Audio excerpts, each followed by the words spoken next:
Be a part of the best pro wrestling podcast today by supporting the Going In Raw Patreon. You can enjoy access to the live taping of the show, exclusive merchandise, and patron-only episodes, and so much more. Support Going In Raw today. Click the link in the description.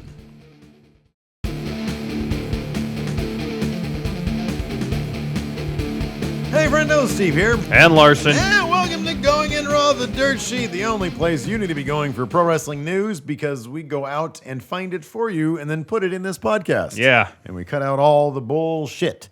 There's plenty of bullshit in the world, Larson. We cut it out. Cut it out. That's what we do.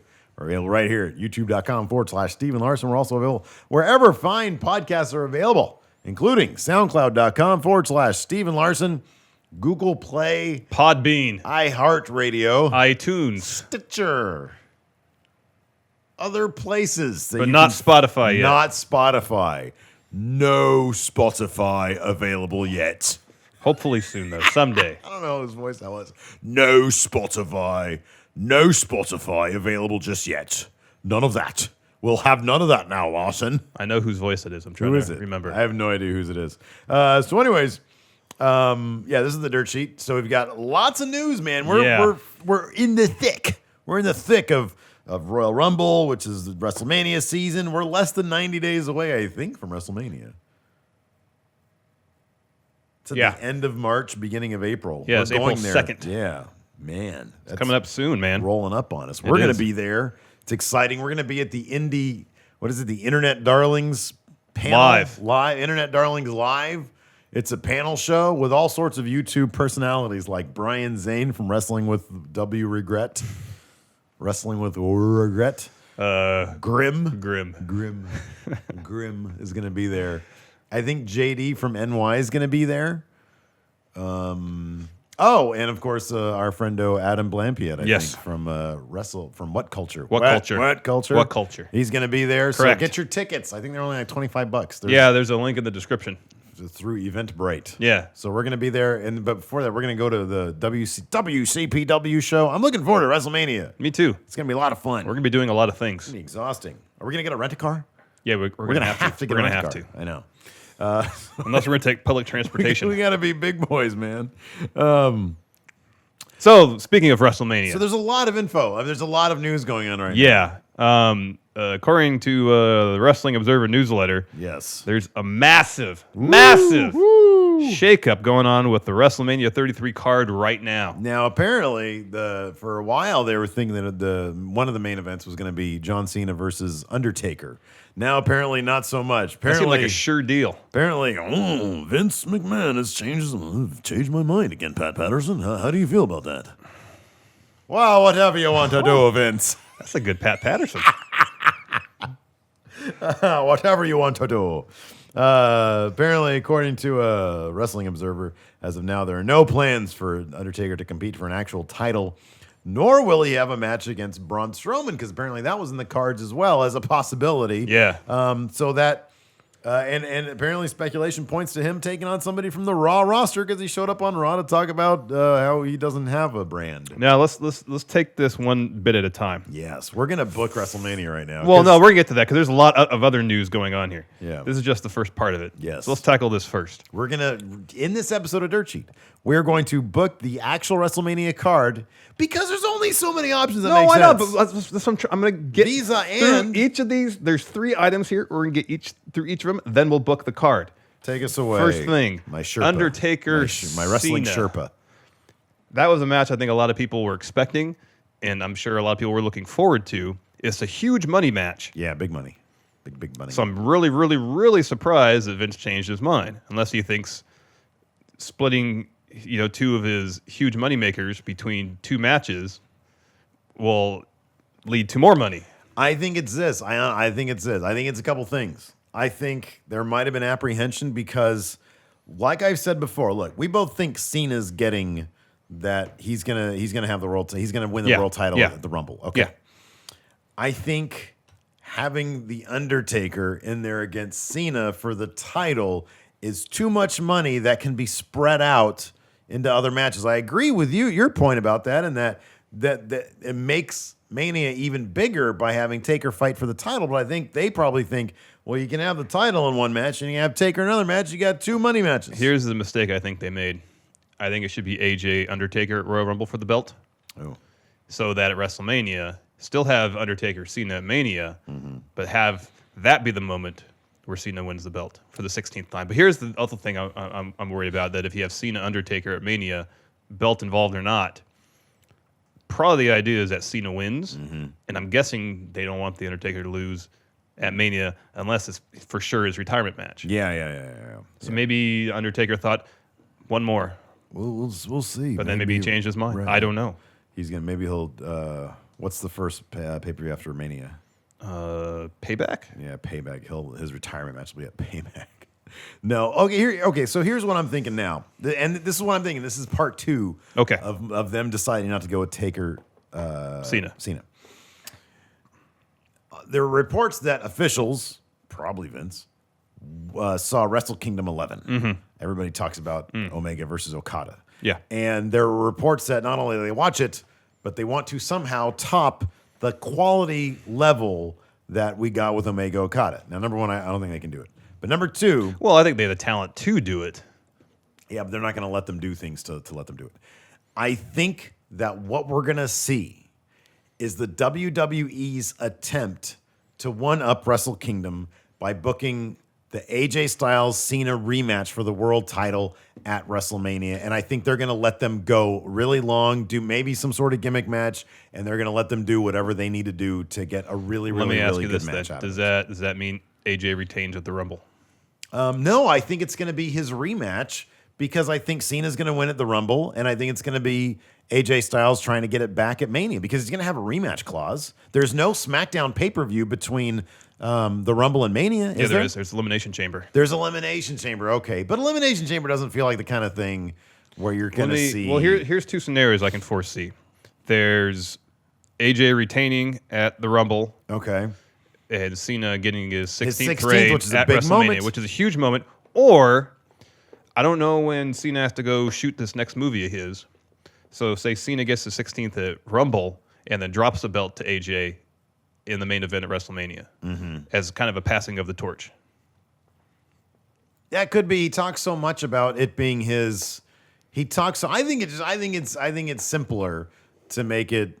I'm just thinking in terms of the dramatic elements of the story, that if Cena goes in the WrestleMania champion and retains, but if it's the kind match of is, if the match is really good, I understand that. But just if they want to one up Wrestle Kingdom, what's the one thing title change? We might be disappointed by the Okada Omega Title match, change. is that Omega didn't win because we were really expecting him to. Yeah.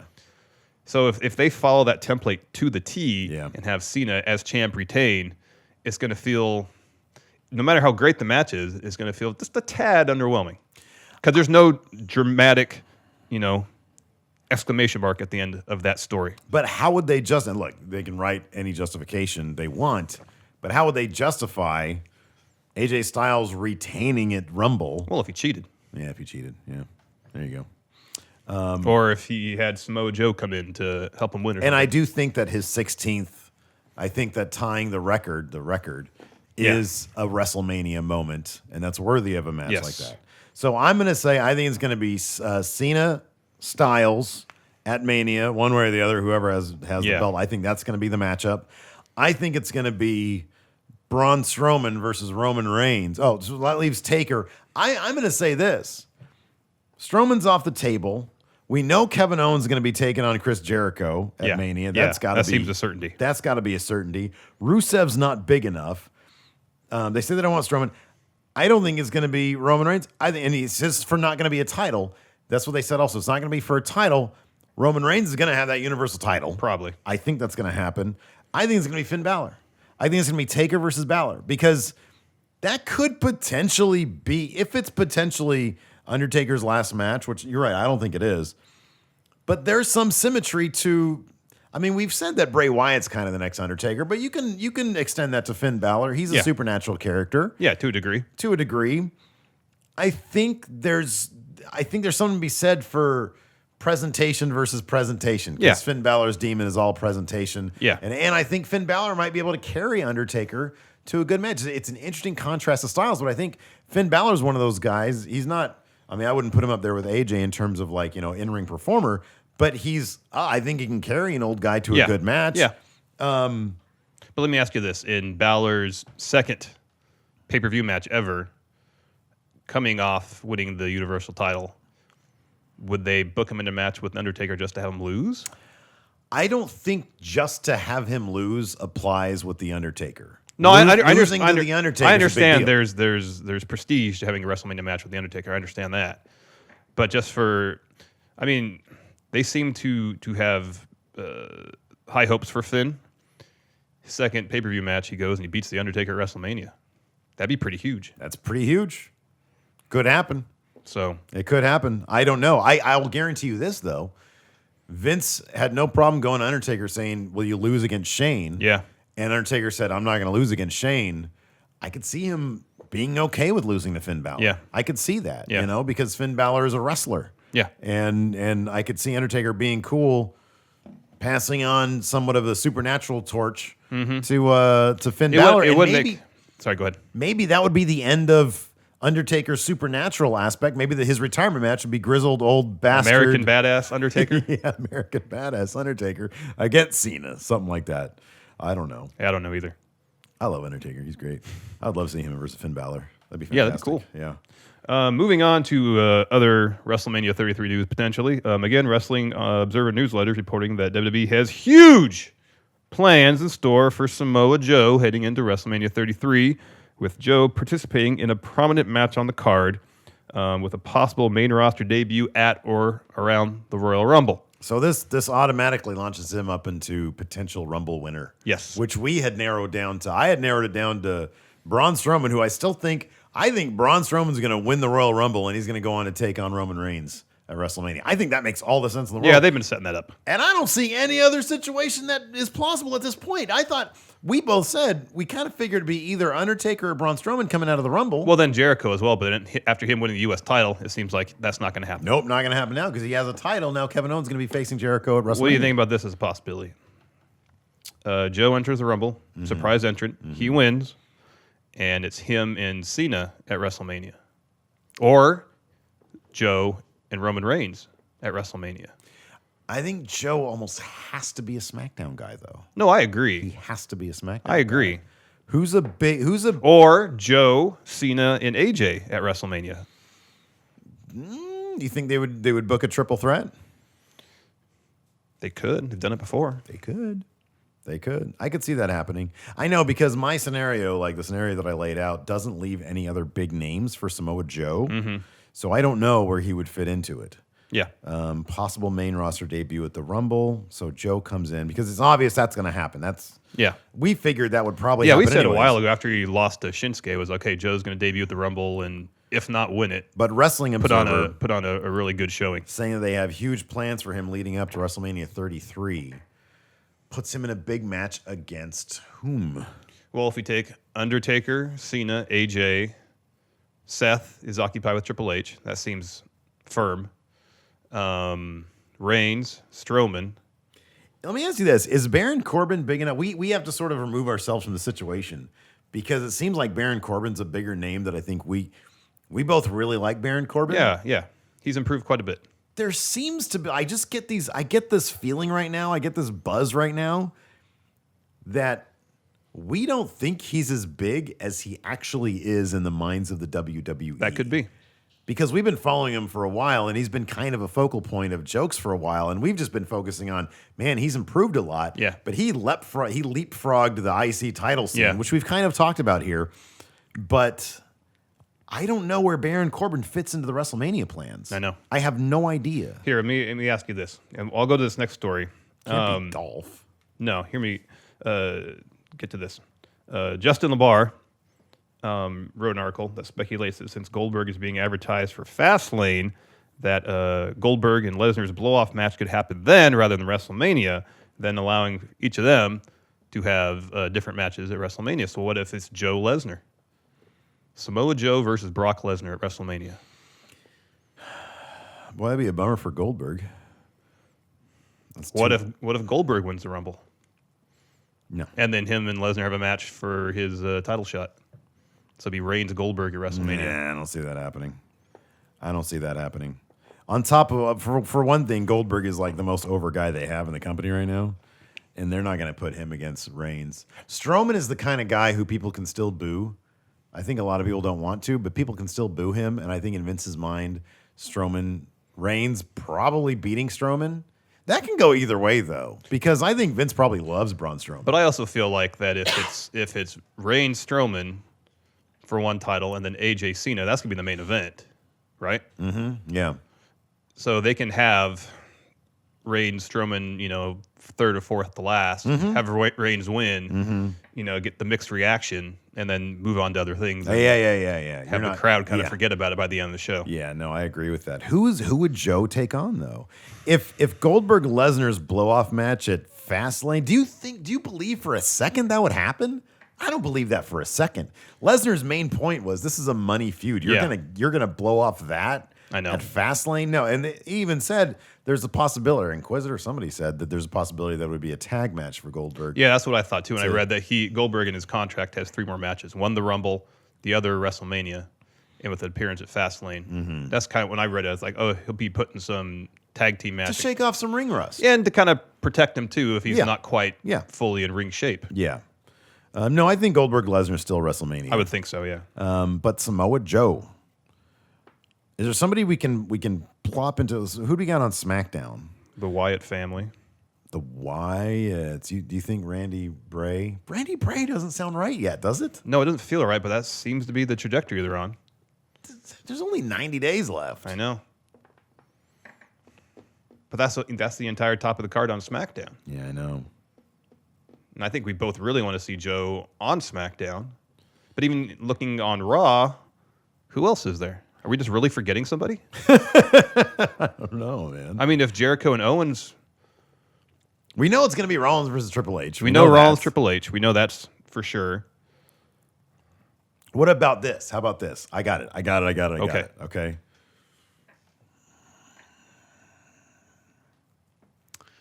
Forget about Seth Rollins for a second. What if Samoa Joe in the final taping before Rumble goes to Regal and says, Regal, I don't like your performance as general manager. Let me talk to your manager. And he says, well, that would be Triple H. He used to be my protege. Now he is my boss. And I know who Triple H is, Regal. Put him on the phone. And he gets Samoa Joe versus Triple H Mania. Just because Joe is an upset customer. Disgruntled employee Joe. I don't know if that's going to work. Probably not going to happen. Not going to happen. No. I'd like to see Seth Rollins Joe. I think that'd be a great match. What if Triple H, instead of having a match at WrestleMania, he picks Joe to have his proxy? Is Dean Oh, I like that. That's not going to happen because Triple H needs to wrestle at WrestleMania. Yeah. What about Dean Ambrose versus Samoa Joe? Is that too small for Joe? Yeah. IC belt is strong these days. I know. I mean, granted, I really wouldn't want to see this for Ambrose. Yeah. But I feel like if that were a match, like Joe would just destroy him in like 2 minutes. I would hope so. That's what I'd want to see. I don't know. Joe is definitely sort of a missing piece there, and Baron Corbin's a missing piece. I don't know if they're going to do the Baron Corbin. He's going to be a back-to-back winner of the Andre the Giant. I think that's a Memorial Battle Royal. That's a huge deal right there. I'm going to win it again. It's like, but dude, it's basically. You know what? It would be interesting to see. Match. It would be interesting to see Cena versus AJ versus Samoa Joe, though. I know. I agree. I agree completely. And that's a dream. That would be a way to potentially do something on par with. I know Okada and Omega. I know. I thought that too. I know because we both know that AJ and Joe can go in the ring. I know. Cena can go when he's with the right opponents. When he's motivated, he's going to be super motivated being there with a couple of hungry guys like that. Yep. So that's potential. I like it, man. AJ Styles, Cena, Sloppy Joe, all in the triple threat match. Samoa Joe. Why are you named after a sandwich? I'm not. You're thinking of Sloppy Joe Regal. I do like those Sloppy Joes, Joe. Would you like to share one with me? Yes. All right, next story. NXT call-ups? ? Yeah. Also, according to Wrestling Observer newsletter, I don't remember exactly how this information came to light, but there's Several NXT stars are in Terry Taylor's, which I guess sounds like kind of like the finishing class, like the last class you take in NXT before you get called up. Yes. Which, sounds like they're getting ready to be brought to the main roster. Yes, correct. So the names in this class got released or leaked or something. And these names include TM61. Okay. Hideo Itami. Okay. Chris Hero. Cassius Ohno. Yes. Elias Sampson. The Drifter. Yeah. Ty Dillinger. Yeah. Alexander Wolf. Yeah. Andrade Cien Almas. Yes. DIY. DIY. Hashtag DIY. And Shinsuke Nakamura. So if this report is to be believed, all of these competitors, all these superstars are getting taking their last class before a call-up. Doesn't mean the call-up's going to happen now, right, or after Mania. Just means they're on deck. They're ready to go. They're in the last step of their NXT developmental training. Right, exactly. Because you said there's also Bobby Roode, Austin Aries, Samoa Joe, Eric Joe. Young, and Austin Aries don't train at the Performance Center according to the So same they don't report. have to. They're above this. They're basically in sort of in a limbo in terms of. I think they strictly show up for house shows and NXT tapings. Yeah, exactly. And then there's also a class right below that where I assume when spots open up in the finishing class, competitors will move up. Right. And people in that class, the names are interesting because you'd expect some of them to almost be on the main roster at this juncture. We have the Revival, who, if anybody's ready for the main roster at NXT, is them. We figured they should have been there a month ago, if not 3. Yeah. Authors of Pain. So I think they should be in the tertiary. They should be in the third level class. Yeah. Roderick Strong. Based on ring performance, he should be in main now, but maybe they just want to get him comfortable with the WWE way of working. That could be. It could be promo stuff, Promo too. stuff, yeah. Oni Lorcan. Makes sense. Yeah. Tommy End. Don't know enough about him. But I guess it makes sense because... Yeah. Yeah. Damo. Okay. Blake and Murphy. I'm not sure what more Blake and Murphy can do. I kind of feel like they're at their ceiling. Like, what more can they do? Do we really need another Vaudevillains Ascension level tag team? They're not a tag team anymore. They're not a tag team anymore, but they're that level. Yeah. They're lower mid card. Yeah, I know. And then the last two or last 3 names are interesting. You have Riddick Moss and Tino Sabatelli. Who shouldn't? Why are they in the same literal class as the Revival and the Authors? Well, yeah. And Roderick Strong. And Roderick Strong. And then Dan Matha. So Dan Matha, who's been on TV once, is a Roderick Strong level talent, apparently. Now, we don't really know. No, we don't know. Means. Like, Asuka's not on either of these lists. She shouldn't be. She shouldn't be at the Performance Center. She shouldn't be working out there. Who else is missing? Well, the top 2 other women in the... Yeah. Peyton Royce and Billie Kay. Nikki Cross isn't on here. Ember Moon isn't on either of these lists. So we don't know. We don't know a lot. But this is interesting. So of this first group, the first group that are in Terry Taylor's class. I mean, what more really can Elias Sampson do? I feel like he's good. He needs to... He can't even tune his guitar consistently show to show. So is that something they learn in finishing classes? How I to would tune think a so. guitar? I think it would be the details. But, based I don't know his... shit about Alexander Wolf. I know. And he's part of a stable who just more or less debuted. Yeah. So if he's in finishing class, why isn't Nikki Cross in finishing class too? Unless they're going to break him up already, which doesn't make any sense. Doesn't make any sense. As for Elias Sampson, I'm starting to think that his guitar being out of tune is part of the whole trolling the I audience. think it might be. Because sometimes it's close. Like last night, Yeah. Wednesday night, it was close.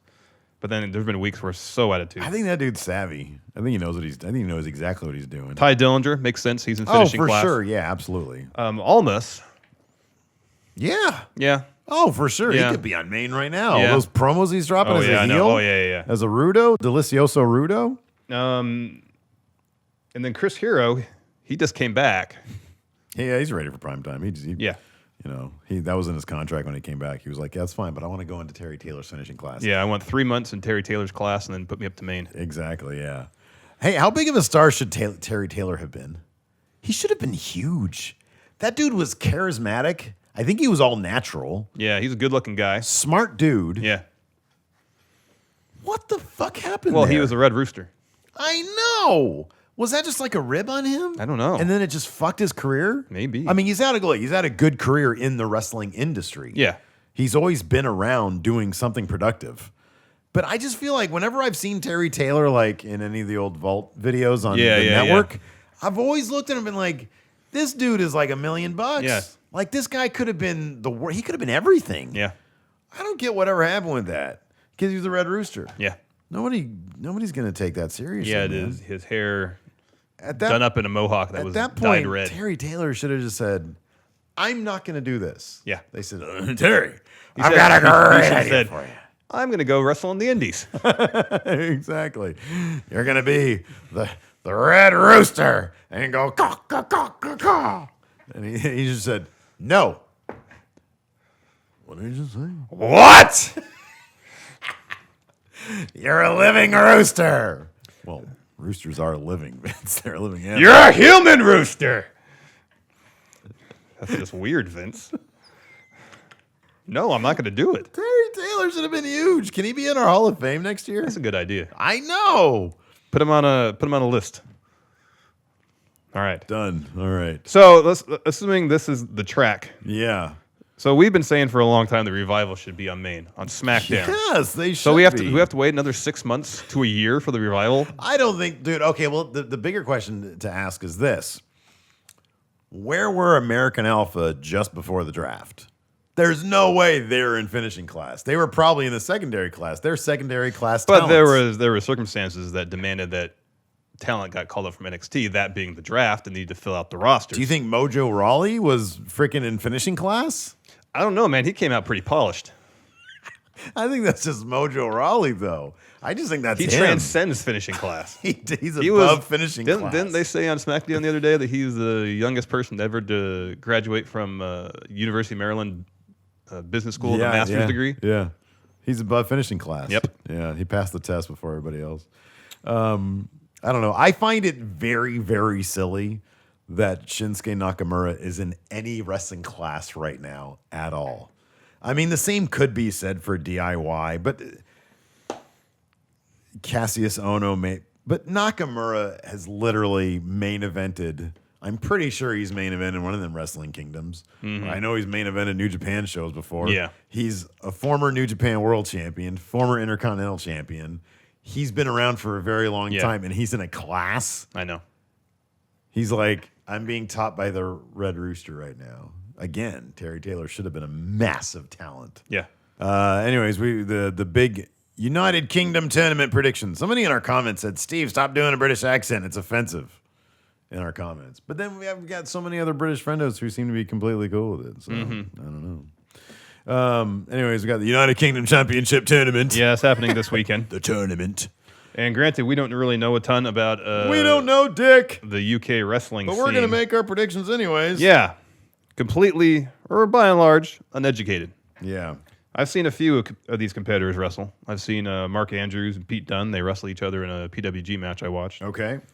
Joseph Connors we've seen in What Culture Pro Wrestling. WCPW. And I think Joseph Connors. I think that's the extent of it. Yeah, pretty much. All right. I did watch. Did you watch the preview? No, I didn't watch the any preview. of that. Was not as extensive a preview as I wanted it to be. There's a whole lot of Triple H and Regal talking, and not enough of the actual participants. But they all seem like badasses. I am hyped. If they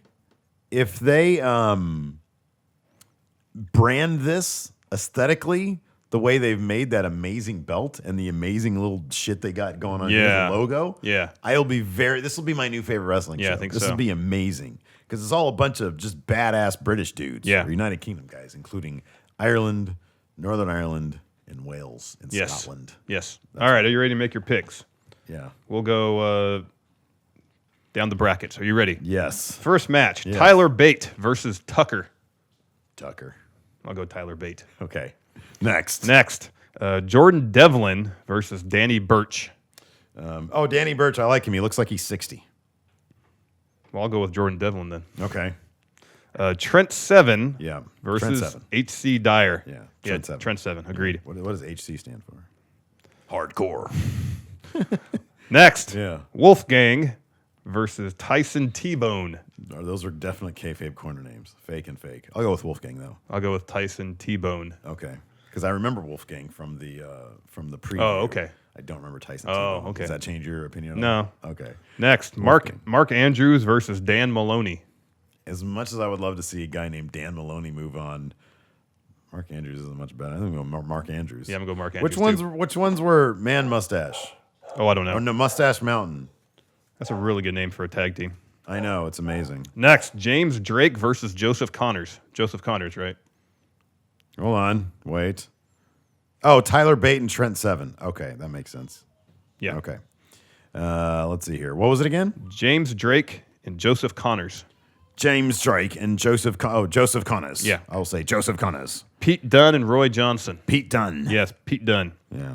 Saxon Huxley and Sam Gradwell. I'm not going to say no to a guy named Saxon Huxley. Same here. Yeah. All right, so second round, we have, you picked Tucker, right? Yeah. You had Tucker versus Danny Burch. Yes. Who do you pick as the winner of that? Danny Burch. I had Tyler Bate against Jordan Devlin. I'm going Tyler Bate. Okay. You should be writing this down or something. Whatever, it's on video.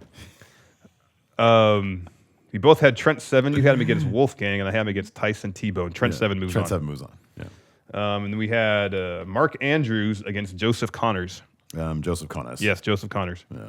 Pete Dunne against Dunne. Saxon Huxley. Pete Dunne moves on. Yeah. Yeah. So on this side of the bracket, Yeah. semifinals will be Trent Seven versus I have Tyler Bate, so I'm saying Trent Seven. We both say Trent Seven advances, right? Yes. Trent Seven advances to the finals. Yes. And we both think Pete Dunne is going to advance to the Correct, finals. yes. Who was your pick to win? Trent Dunne. Pete Seven. Pete Dunne. Pete Dunne. Pete Dunne. Pete Dunne's going to win. Yeah. Well, you say Pete Dunne? I've said Pete Dunne since the beginning. I'll say Trent Seven. Okay. We're awesome. Let's answer some questions. Yeah. First, Jack Dolan. Not sure. Brand new patron here. Thanks for the content. I love seeing you wear all the Funhouse merch, and they just made a WWE 2K17 video. So do you think it may be possible to have a gameplay with Funhouse at some point in the future? We would love to do that. I'd love to do that. That'd be great. Yeah. Old buddies of ours. Maybe we all sign, I think it's James and Lawrence made a tag team. Bring them over to Fun Wrestling. Why would you do that? They're obviously WCW Because it's the premier guys. wrestling promotion on YouTube. I would let them choose. I would let them choose. Okay. Where do you guys want to go? Where the most extreme, hardcore, and violent, vicious wrestling or the takes most place? interesting narratives in all of wrestling take place over on Fun Wrestling. Yep. No good. Yep. Nicole 9-Volt Lee. Hey, fucking friendos. Wow. Really? Wow. Already. What is your opinion on the highly debated Shawn Michaels versus Bret Hart Iron Man match? Is it honestly the snooze fest that people nowadays say it is, or is it one of the landmark matches of the WWE history? Can it be both? Yeah, I think it can be. Okay, I'll put it this way. It definitely is both. However, is it a snooze fest? I mean, it's not the most fast-paced match, but of course it's an hour long, so you can't expect people to go full speed for a whole hour. I'm not the biggest Bret Hart fan, so yeah, it's a snooze fest. I don't know. I mean, I guess kind of for me. I'm not going to lie and sit there and say, oh, it's a freaking classic. No, it's not. It's a good match. It's too long. I would rather at see the pace it's wrestled. I'd rather see any number of other matches. It'd been probably interesting if it were Shawn Michaels versus Owen Hart, because Owen Hart used to work a faster pace. Yeah.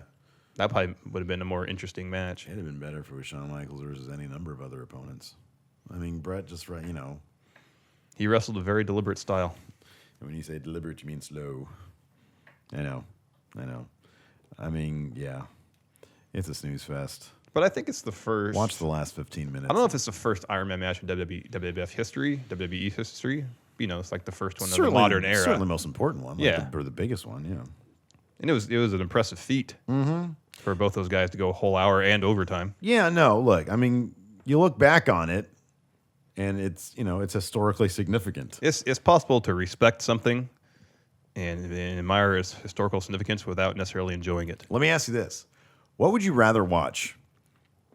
A pure spot fest with zero storytelling, or this guy right here? How long is a spot fest? How long are usually spot fest? 20 minutes? Probably the spot fest. Yeah. Yeah, I don't know. I think it kind of just depends on my mood, to be honest with you. It's kind of like how I am with Blade Runner. If I'm in the mood to watch it, I really enjoy it. Oh, yeah. But if I'm not, yeah. Oh, it could be a chore. it just puts me to sleep.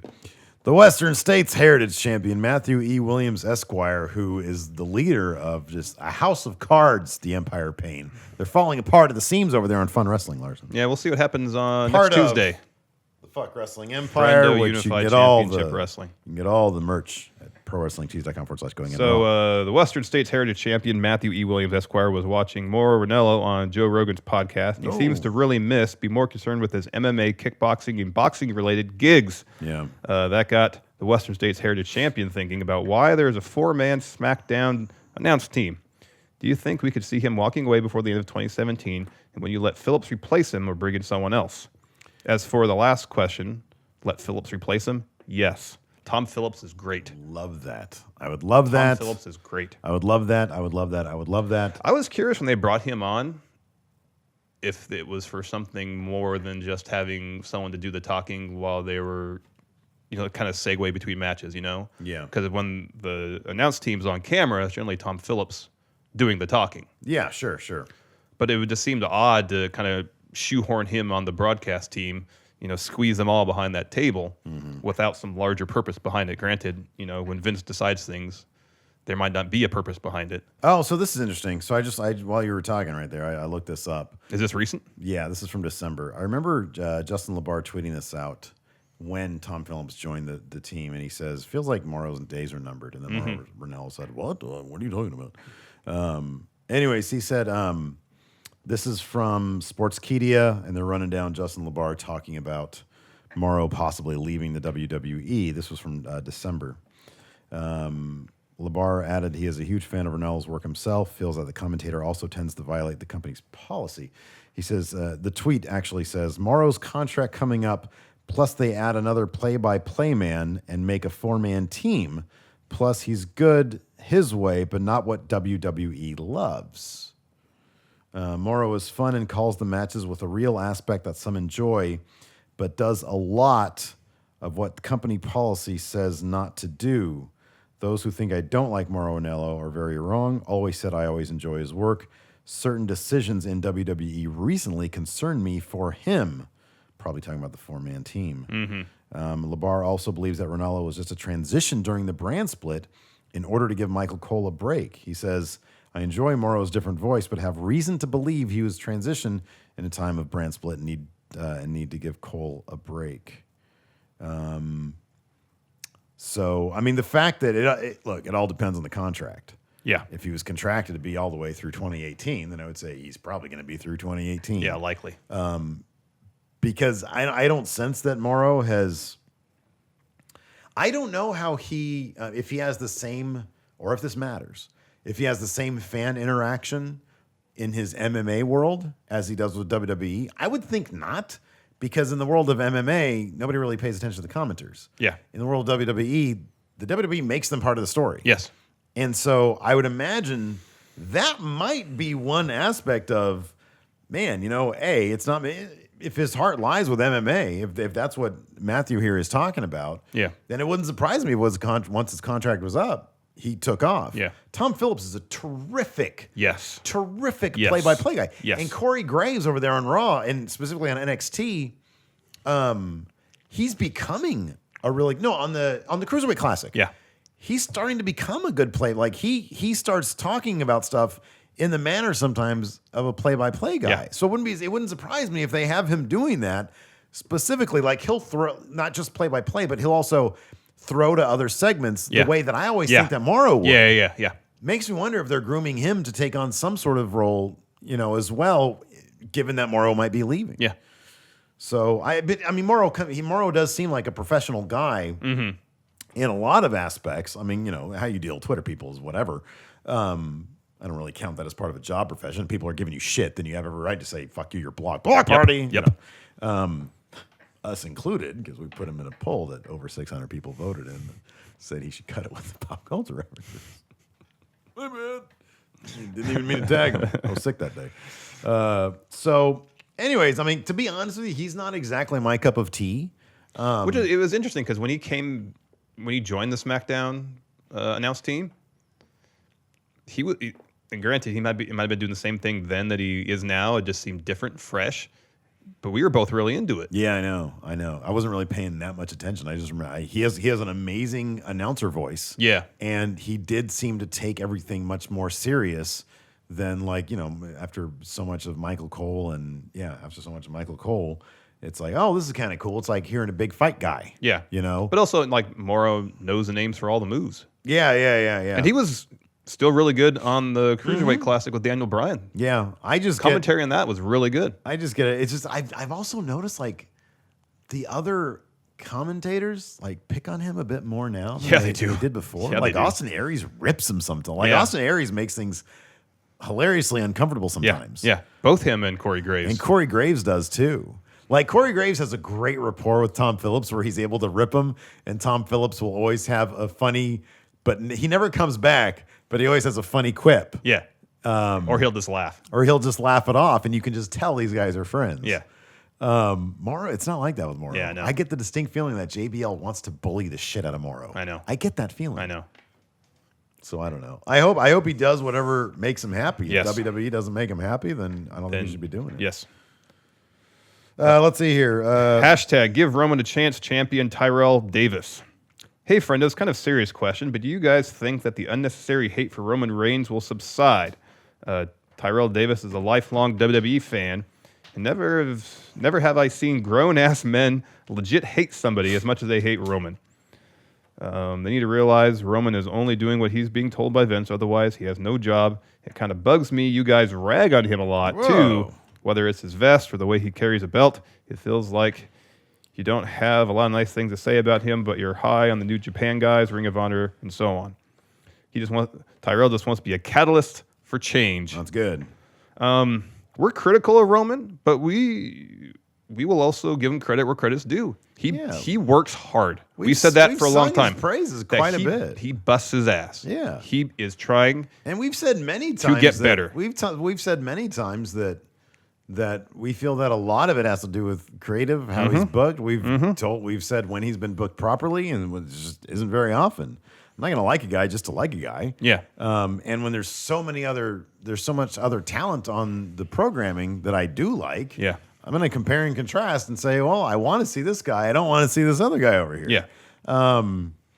I think the vest, I think it's a valid complaint. I think it is. I'm supposed to believe that these guys are fighting. Yep. And when this guy has like a 6-inch thick vest on, I know it's not 6 inches. Yeah. It doesn't look like he can be hurt in the chest area. Yeah. When Rusev takes a kendo stick to him and Roman acts like it hurts, it's not believable. Why? It's not believable. Yeah. And then on top of that, when he does get beat up, and then 5 minutes later he's acting like he's fine, when it looked like the vest either protects him or it doesn't. And so when he acts like he's hurt, when he gets kicked in the head by whoever, and it's supposed to hurt, then I want to see him sell it afterwards. Yes. He does work very hard, and we have seen a lot of improvements in him. Yeah. But until I see a character that I'm interested in, and the fact that you are interested in Tyrell Davis is great. Yeah. I want people to love. Whenever, like on Twitter, I forget who it was, but I was like, man, that was a cringeworthy segment. People come back and say, oh, I really enjoyed that. Oh, it was the HBK segment on Raw. This one? is Okay. before then. I forget what it was. I'm legitimately happy that somebody out there enjoyed it. Yeah. I legitimately want everybody to enjoy everything about the WWE. Yeah. That's not what we're here to. We're here to sit. We say what we like and what we don't like. And Roman Reigns is one of those things that I just find that there's a lot of other talent that I would rather see on the TV that isn't him. Mm-hmm. So I'm sorry. I don't know what to tell you. I don't think we've ever been, or at least lately, we haven't been unfair when it comes to Roman. I don't think we've been unfair. I don't think we've been unfair. Like, here's the thing also, though, is that we like to have fun and talk shit because it makes it fun. Like, we're not going to take this shit too seriously because it stops being fun. Yeah. And so when it makes us laugh, a lot of times it's me, when it makes me laugh to talk shit about a guy in a way that I think is not offensive or in a way that I feel is good-natured. Yeah. I'm going to do it. Yeah. Because it makes us laugh. Yeah. Like one of my goals is to make him laugh. That's like part of our dynamic. Yeah. And I try to do that. When I talk about Alicia Fox licking Noam Dar's nipples, I know he's going to start laughing. Yeah. And therefore, I know I make a lot of you people laugh. Yeah. So if I have the opportunity to talk some shit, like, yeah, I'm going to talk some shit because it's wrestling. Who cares? It's funny. Where's the front of my mic? I don't know. Right here. Right there. Anyways, I'm glad that you like him, though. But yeah. you don't need to criticize us for not liking them. Well, it's not that we don't like him. We understand the situation he's in. Yeah. So that's it. I don't know. I mean, we don't really spend entire episodes talking shit about Roman Reigns. No. Luis Laredo. Out of curiosity, if you were in the position of Vince McMahon, how would you try to top Wrestle Kingdom? All right, the rumored WrestleMania matches right now out the window. Clean slate. We can do whatever we want. How would we top Wrestle Kingdom? AJ versus Seth. That should be the main event. Okay, well, hold on. Total clean slate? Yeah. AJ versus Seth versus Kevin Owens. That's your main event. AJ versus Seth versus Kevin. Who does Cena take? Who does Shinsuke take? Oh, okay. We're bringing people up for NXT. Whatever we want to do. Okay, put him in the main event. Shinsuke Nakamura versus who in the main event? How is it not John Cena? Shinsuke Nakamura versus John Cena is a matchup akin to AJ Styles versus John Cena. All right, sure. It's a dream match. Shinsuke Nakamura versus John Cena. And then AJ versus Seth versus Kevin Owens. Yes. And then AJ, Seth, Kevin Owens, Samoa Joe, Fatal 4-Way, WWE Championship. There you go. Yeah. Braun Strowman, Brock Lesnar. Okay. No, wait, shit, no. Finn Balor versus AJ Styles. Put it Fatal 5-Way. Can we just have like a 10-man match with everybody? Yeah. It's just yeah. one match. One massive 10-man match for the title. Who's our women's? Oh, it'd be Asuka versus Charlotte. Mm-hmm. That'd be my, I'd do that. Mm-hmm. Trying to think of his name. Bray Wyatt versus Put him in the title match too. a buff brand title match. Yeah, we bring the brands back together. We make the Universal title like the idea we had originally. Yeah. The title exists above brand. But then also the network title. Mojo Yes. Rawley wins that 5 times at Mania. Yeah. Let's see here. Scott Gigney. Hi, chaps. While I think Taker wins the Rumble, do you agree that if WWE is serious about properly building new stars, they should debut at the Rumble and book him to win the title at Mania? Yes. Yes. They've done it right with Fergal Devitt, so why not with Joe and Shinsuke? Yes. Yeah, they will do it right with Joe, and I'm Yes. certain they will definitely do it right with Shinsuke. Oh, it's going to be huge. Yep. I loved AJ's response. Well, you just don't. You don't just bring a guy like that out. You make a big deal about it. Yeah. I know. So if Undertaker doesn't win the Rumble, because you don't think he will, you think Braun Strowman's going to win the I think Rumble. it's Braun at this point. How does Undertaker get eliminated? Assuming Finn's not going to be at the Rumble, right? Right. So if Undertaker's eliminated at the Rumble, I don't think how do you take that potential story out of the equation and insert Finn into it? That's my question. Oh, I don't know. Get a bunch of people to do it.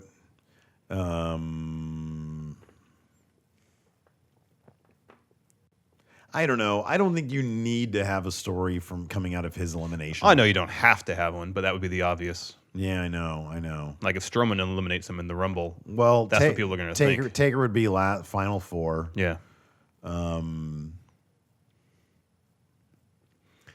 don't know. If Taker's going to be around between the Rumble and Mania, have him wrestle a match at Raw. Mm-hmm. You know? Mm-hmm. Give us Taker versus Braun. I mean, I don't know if this is going to be Taker's last ride necessarily. But I don't know. Whoever eliminates him, if Braun eliminates him. What did I say? The Taker's going to fight who? Finn Balor. Taker's going to fight Finn Balor? At Mania. So the next night on Raw, Taker after the Rumble, Taker faces off with Braun Strowman, but Finn Balor interrupts him. Somehow, big pop for everybody, and then we get big ratings on our show. Yeah, it's good stuff. Phil McCracken. Phil McCracken. Hey guys. I don't know why I said that, but I don't know either. With Phil McCracken. With Ric Flair. McCracken.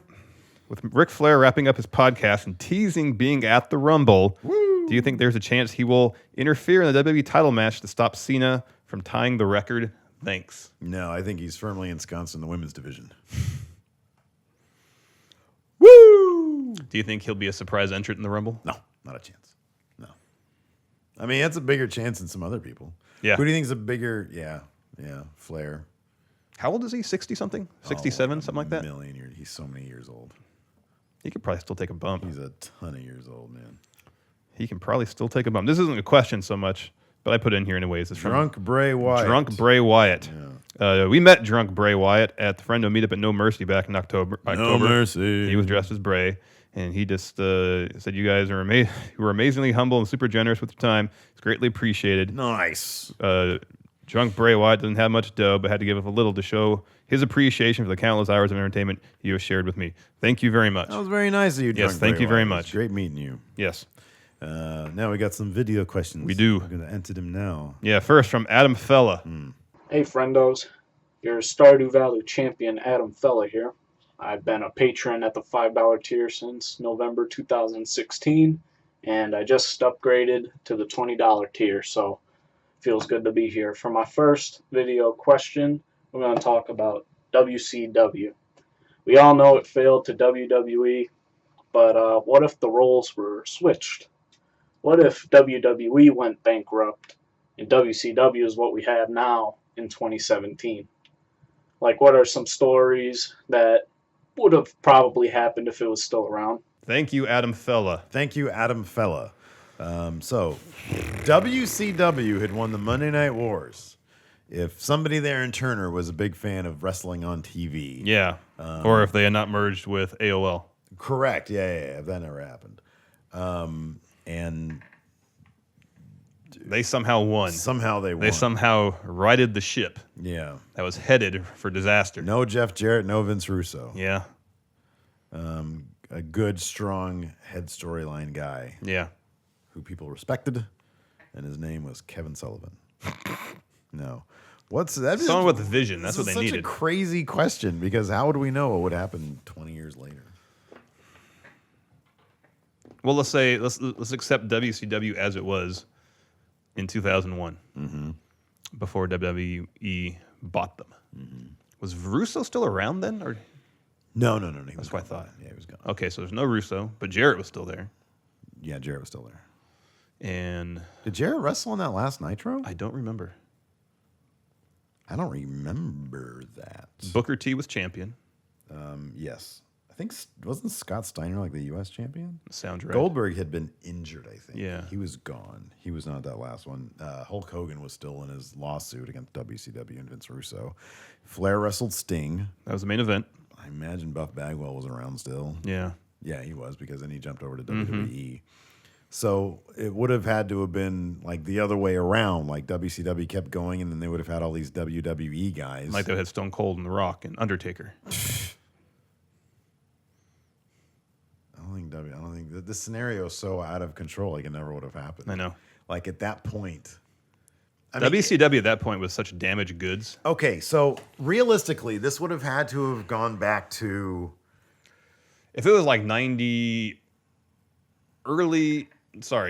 1997, after yeah. Bret Hart left. yes, And WWF at the time is like in their final days, essentially. Yeah. They're hemorrhaging money. They can't turn a profit. And Vince's only recourse is to sell. okay. I'm gonna suggest three things that could have kept WCW from dying. Okay. Stone Cold was never fired from WCW because then he would just languish in WCW. Who knows if he would have been a big star because it's WCW. They don't know how to use him. I know. But he would have been employed. Yes. So he would have languished there. Would never have been a big star. I'm thinking. Yeah.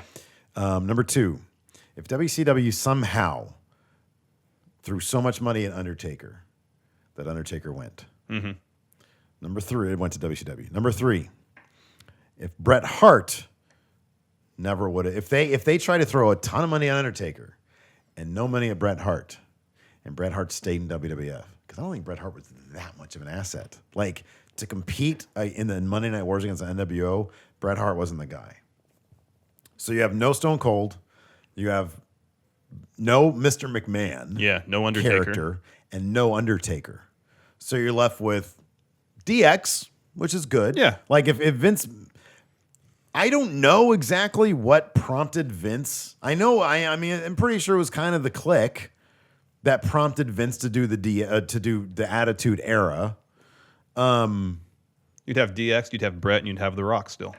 Yeah, I know, but who knows if The Rock? I mean, Without Austin as his foil. Austin is his foil for the IC title. Yeah. You know, I mean, yeah, he was still part of the nation, but he needed Austin was the catalyst for so much. I mean, maybe Rock would have feuded with DX, and that would have been big.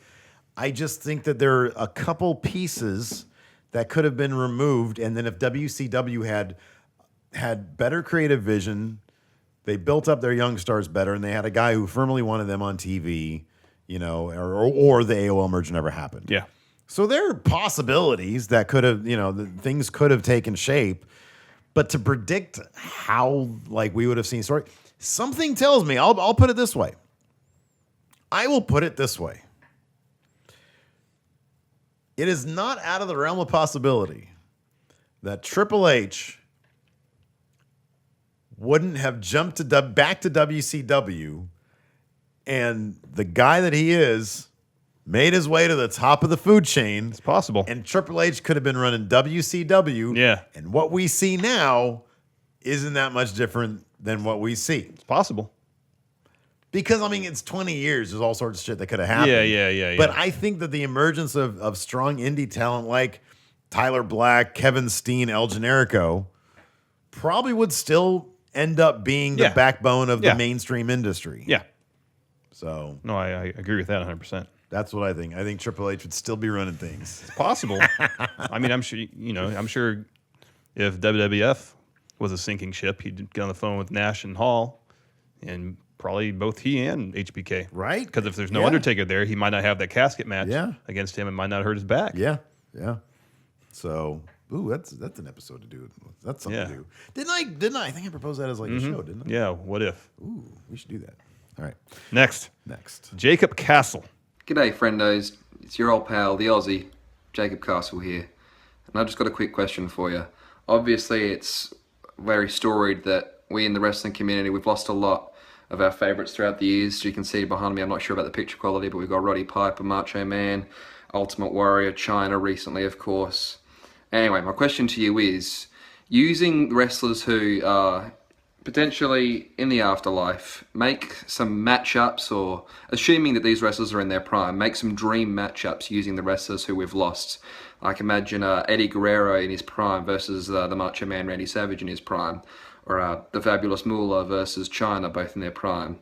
Thanks, friendos. Thank you, Jacob. So, dream matches with wrestlers who have passed away. I believe he mentions Eddie Guerrero against Macho Man. Oh, that's a good one. That'd be spectacular. Yeah, who would want to see that?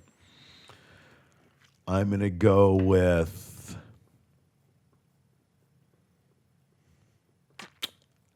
No, we saw that in WCW.